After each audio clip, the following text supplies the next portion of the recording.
Vous me demandez souvent comment me soutenir. Voici 2 choses hyper simples qui font toute la différence. En premier lieu, prenez 2 secondes, là, maintenant, abonnez-vous au podcast et notez-le 5 étoiles sur votre plateforme d'écoute. Deuxièmement, partagez cet épisode avec un proche qui, comme vous, est amateur de podcast. Par ailleurs, si vous êtes une marque ou un partenaire potentiel, c'est peut-être le moment de rejoindre l'aventure Audace. Audace. Place à l'audace. Hello à tous, ici Chloé Genico et bienvenue dans mon podcast.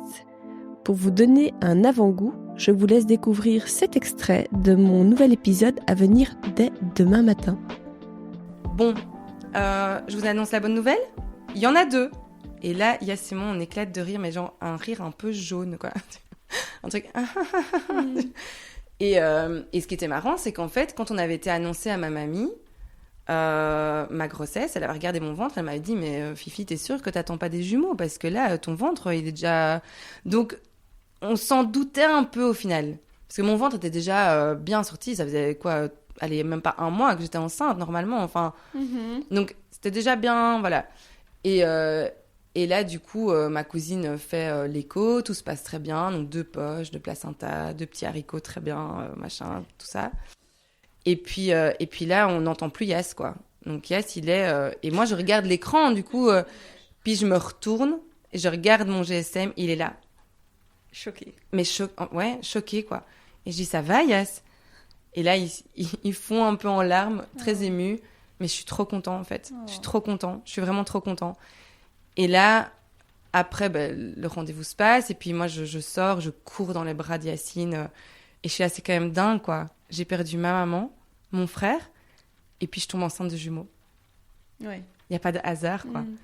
Et là, on n'a pas voulu connaître les sexes, parce que moi, j'avais un peu dans l'idée, ça sera d'office une fille, un garçon. Et parce que c'est des faux jumeaux, hein. T'as dit 2 poches, donc... 2 placentas. Ouais, 2 placentas. Et donc, on n'a pas voulu connaître les sexes. Et donc, jusqu'à la fin, on ne savait pas si c'était 2 filles, 2 garçons, une fille, un garçon.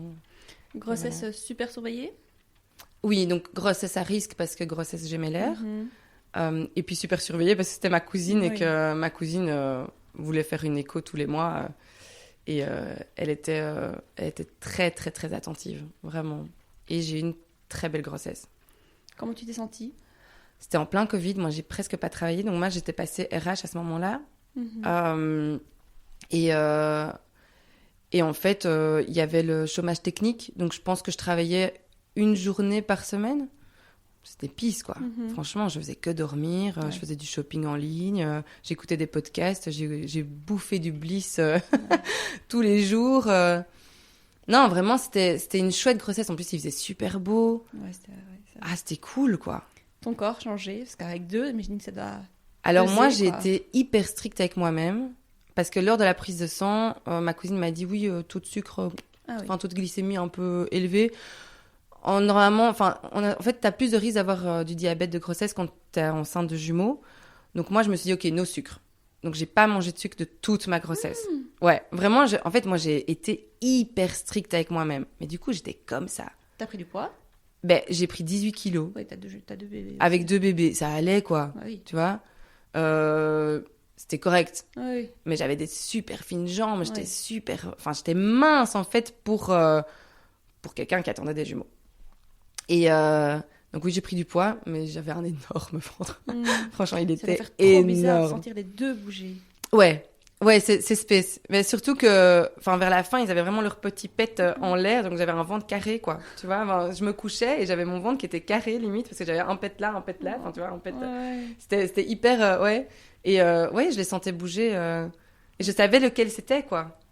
Tu vois, je savais que c'était celui un peu qui était le bébé numéro 1 qu'on avait appelé. Oui, t'as pas donné de nom vu que tu savais même pas. Mais non, on savait pas. Vous aviez 2 listes, filles-garçons. En fait, ce qu'on avait, c'était assez marrant. Donc, on avait donc Isaac et Selim si c'était 2 garçons. Et Inès et Sophia si c'était 2 filles. Et puis, en fait, on aimait bien la combinaison de Isaac et Sophia. Et donc, en fait, si c'était garçon-fille, c'était Isaac et Sophia. Mais donc, du coup, le bébé 1, c'était d'office Isaac ou Sophia. Ok. Voilà. Et donc, tu annonces qu'ils sont bien positionnés. C'était un accouchement quoi, par voie basse? Alors, tout se présentait pour un accouchement par voie basse. Donc, ça aurait pu se passer comme ça. Mais malheureusement, les petits cœurs des bébés n'ont pas supporté les contractions. Enfin, en fait, à chaque contraction, t'as... Décélération. Voilà. Et donc au final, ma cousine est venue avec une mine dépitée. Après, je pense que je suis arrivée à l'hôpital le dimanche soir et ils sont arrivés le lundi à 19h20 et 19h21. Oui, ok. Donc c'était quand même long. Oui, c'est long. Et elle est arrivée avec une mine déconfite en me disant bon malheureusement ce sera une césarienne.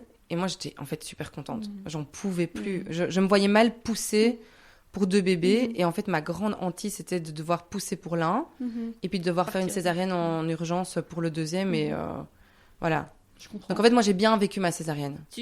À quelle semaine, à quel terme t'étais là? 38 semaines. Wow, Ah ouais, 38 semaines et 3 jours. Incroyable. En fait, ils sont nés 24 heures avant qu'on provoque.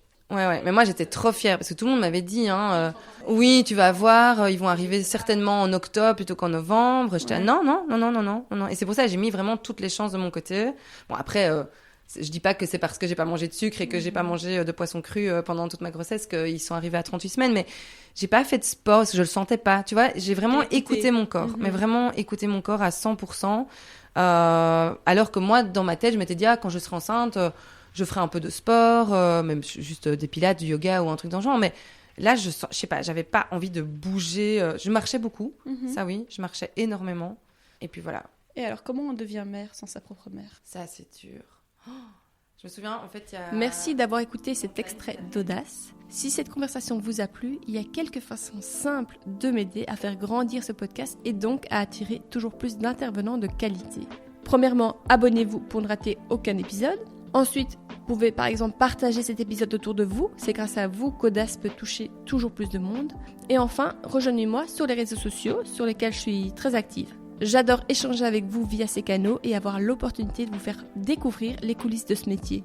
Vous pouvez me retrouver sous le nom d'Audace Podcast ou encore sous mon propre nom, Chloé Genico. Et je vous dis à demain pour la diffusion de l'épisode dans son intégralité.